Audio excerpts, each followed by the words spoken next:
can! It's over! He's done it again! Unbelievable! Oh, straight into the roof of the net. Nice one. Straight down the middle. So a good performance from both teams here. Hi, you're watching Firstpost with me, Rupha Ramani. Let's get the show started.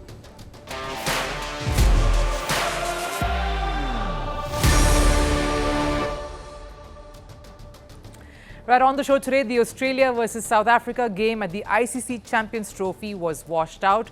But all the noise has been about, yes, you guessed it, Pakistan not taking care of the infrastructure and the outfield while it was raining.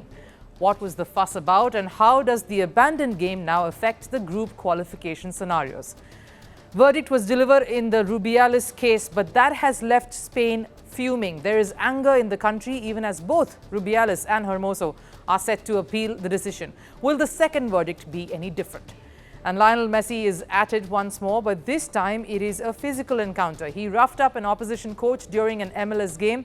The best part, no significant punishment. Was that the right way to deal with this? But first, a look at the headlines on Sports 360. Starting with football, Barcelona and Atletico Madrid played out a 4-4 draw in the first leg of the Copa del Rey semi-final.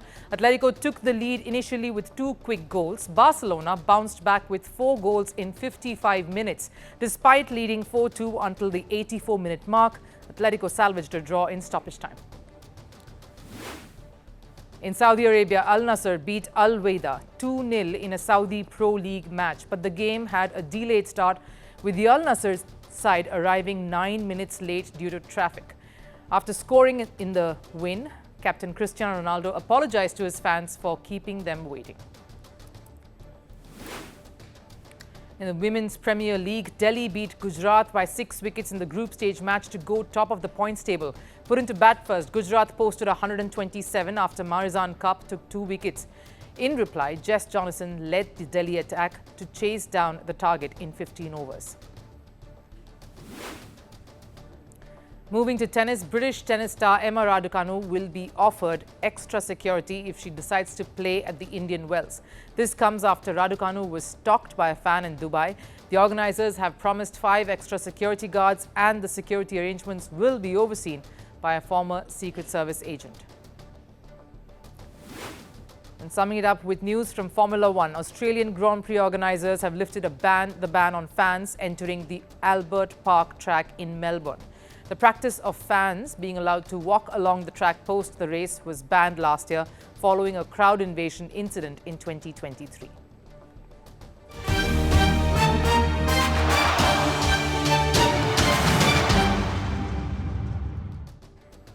The match between Australia and South Africa at the ongoing ICC Champions Trophy was washed out. Pretty disappointing, as it will hamper the qualification scenario in that group. A tough one, especially because it has Australia, England, South Africa and Afghanistan. 4 very worthy and top contenders in world cricket today, 2 of whom will go through to the semi-finals.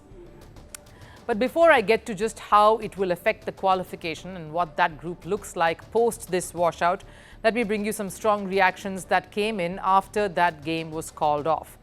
Indian commentator, former cricketer Mohammad Kaif, was not too pleased with the way the PCB had dealt with the situation. He took to his social media platform to express his surprise and horror at the way the ground staff had responded to the rains.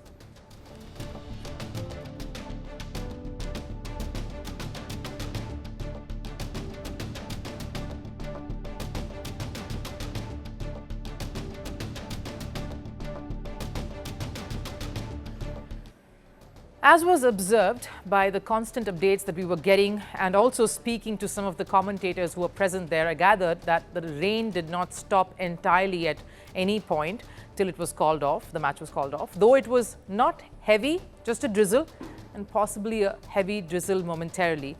The picture that was posted, and what we of course saw there, was only the pitch and certain sections around it being covered. And inputs from Rawalpindi suggested that at some point the puddles of water being collected on those sheets there spilled onto parts of the ground that was not covered.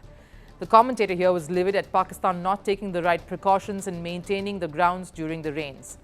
Now, why is this important? One, if the rains manage to halt at some point for maybe a curtailed match to take place, the ground staff would have been able to get the ground ready faster.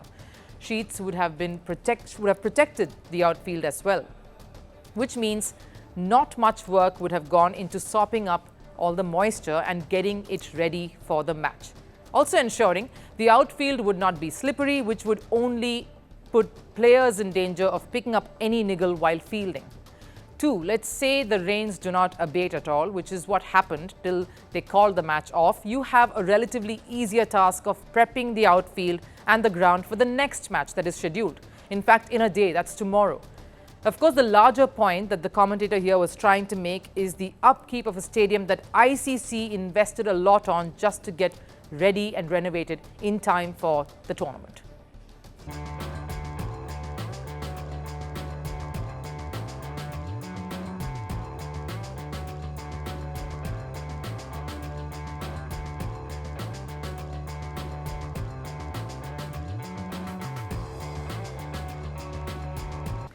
So how does this affect the group scenario in terms of qualification? Let's bring you the group standings here, of course. Australia and South Africa, thanks to this washout, are probably the better placed teams in this particular group. They share that 1 point, which is what is helping them get to 3. Of course, both registered solid wins in their first game, so this extra point has only helped them, if at all. But of course, that puts all the pressure on a team like England, which hasn't won their first game, and they now have the ominous task of banishing the demons of losing to Afghanistan in a World Cup game that happened quite recently, to get those 2 important points that will somehow force their contention in this dynamics, which would mean that the South Africa-England game then becomes pretty much a knockout. But notice how I'm assuming Australia will get past Afghanistan.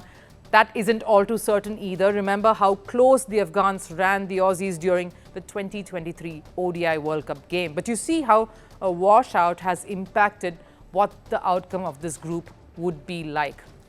That is how the format in this tournament works. But to get back to the PCB and the infrastructure concerns, there are also murmurs of dissent within the board of the current chief, Mohsin Naqvi, only focusing on the infrastructure of the stadiums and nothing else, like grassroots development or investing in domestic tournaments.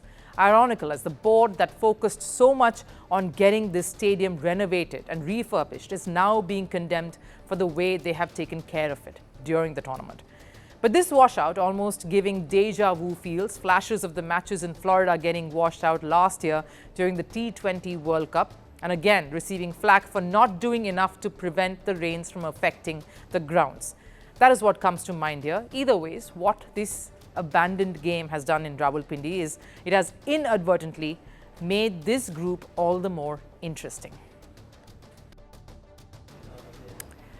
One of the biggest scandals to hit Spanish football, in the news again for the verdict that has been delivered. Former president of Spain's Football Federation, Luis Rubiales, was found guilty of kissing footballer Jenni Hermoso without her consent. The incident occurred in August 2023 after Spain lifted the Women's World Cup. The verdict, Rubiales was fined approximately $11,000. That's the punishment Rubiales received for the infamous incident. This decision didn't please everyone, especially football fans in Spain. There is anger in the country and many feel that Rubiales was let off easily.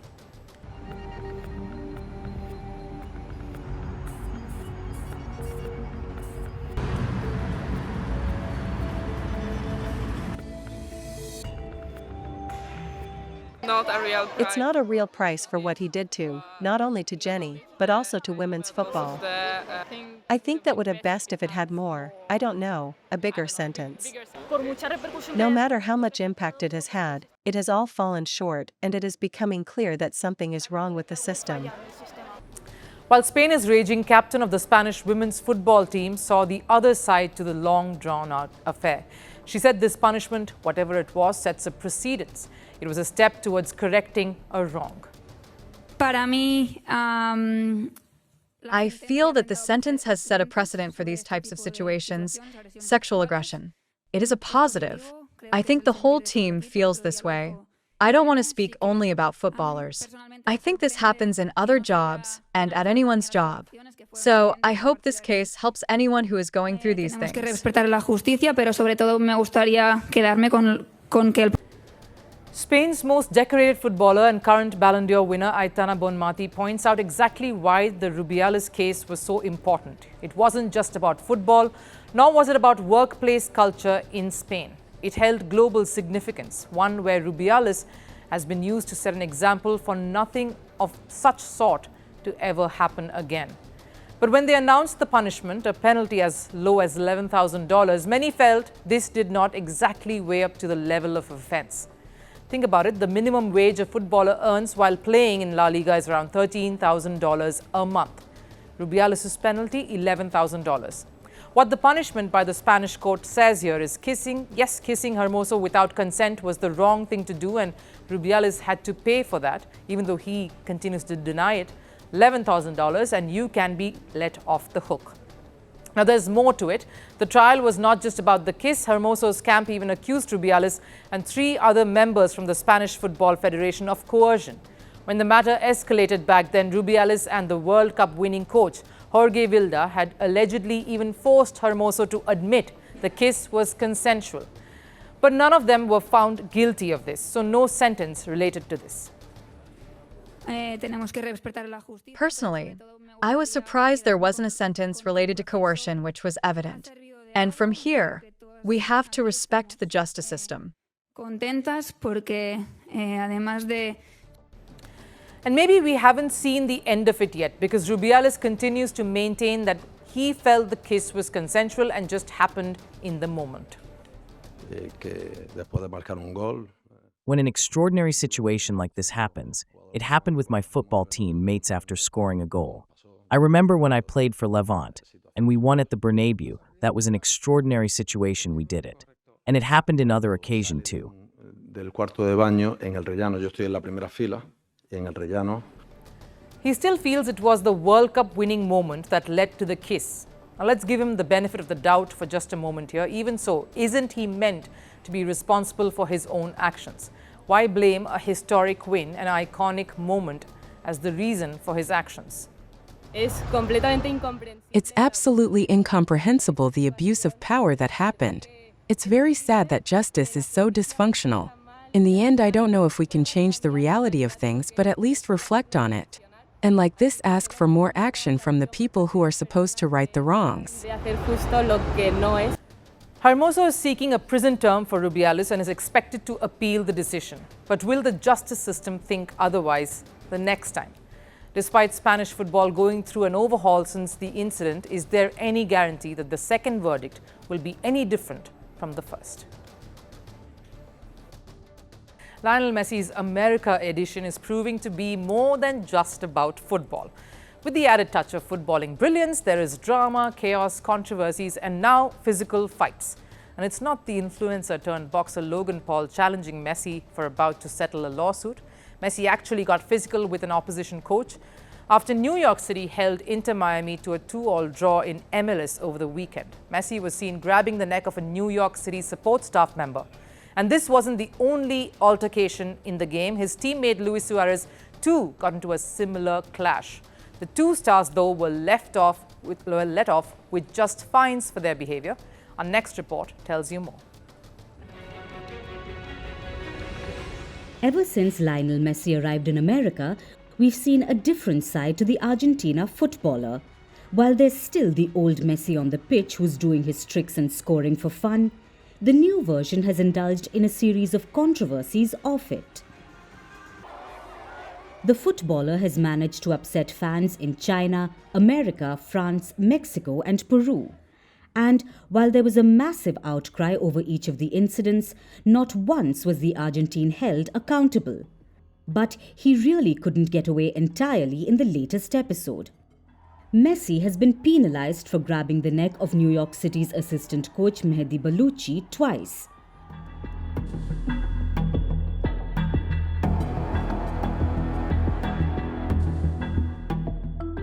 And it wasn't a friendly act in any way.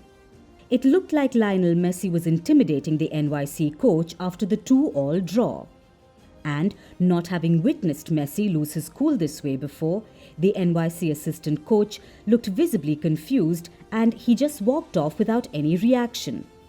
What preceded this act of aggression from Messi was the fact that he was given a yellow card for arguing with the referee, probably prompting him to lose his cool at Mehdi just moments after. The Inter Miami captain wasn't the only rowdy figure during the heated fixture between the two sides. His ever partner in crime, Luis Suarez, too, had a similar altercation during the game. Suarez grabbed the neck of NYC's Burke Risa during a physical exchange after the first half. Sure, unlike Messi, Suarez is known to get a little rough with his rivals, the most prominent being the biting spree from 2010 to 2014, a period where Suarez's teeth were as active as his feet on the pitch. And while Messi and Suarez were both fined an undisclosed amount by the MLS, was that really enough, considering they were let off with no suspension imposed? Sure, football is an intense sport where heated affairs are common, but athletes do pay the price for it. Just recently, Real Madrid star Jude Bellingham was shown a red card for using offensive language against a referee. Despite Bellingham defending his case, saying it wasn't directed at the referee, he was still handed a 2-match suspension. Looks like in MLS, superstars like Messi and Suarez run the league. And it has been the presence of a star like Messi that has driven revenue and popularity back to the league, even getting the crowd engaged. All of this ever since Messi's arrival at Inter Miami. So clearly, the league owes much of its success to Messi. But will such soft verdicts make the league any better? Over in Saudi Arabia too, another superstar, Cristiano Ronaldo, has had a similar impact. Just like Messi, Ronaldo's arrival in Saudi gave the Saudi Pro League a big boost. But over there, the Al Nassr captain has been reprimanded whenever he's crossed the line. Last year, during Al Nassr's 3-2 win over Al Shabab, the Portuguese made an obscene gesture provoking rival club fans. The footballer was handed a 1-match suspension for that. So if stars like Ronaldo and Bellingham could be punished by docking games, shouldn't Messi and Suarez have had a more severe punishment? Sure, they're the biggest superstars in the league and the crowd pullers. But can the players be bigger than the league? Because letting them off without a suspension, as was done in this case, only sets a wrong precedence for the rest.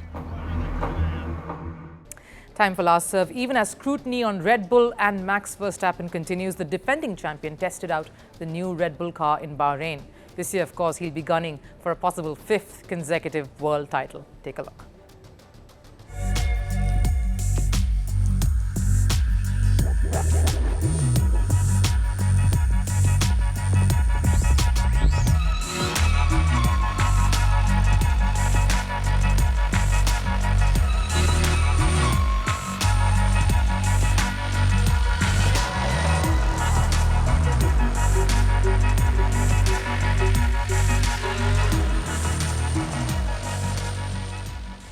Well, that wraps it up here on Firstpost. I'll, of course, see you again tomorrow. Till then, do take care.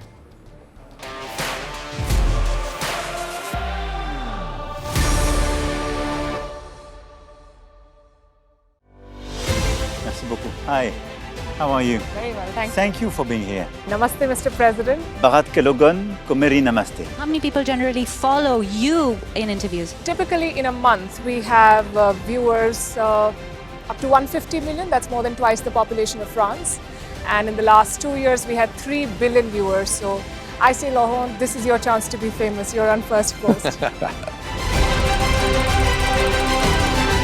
One word to describe your equation with Prime Minister Modi. Amitié.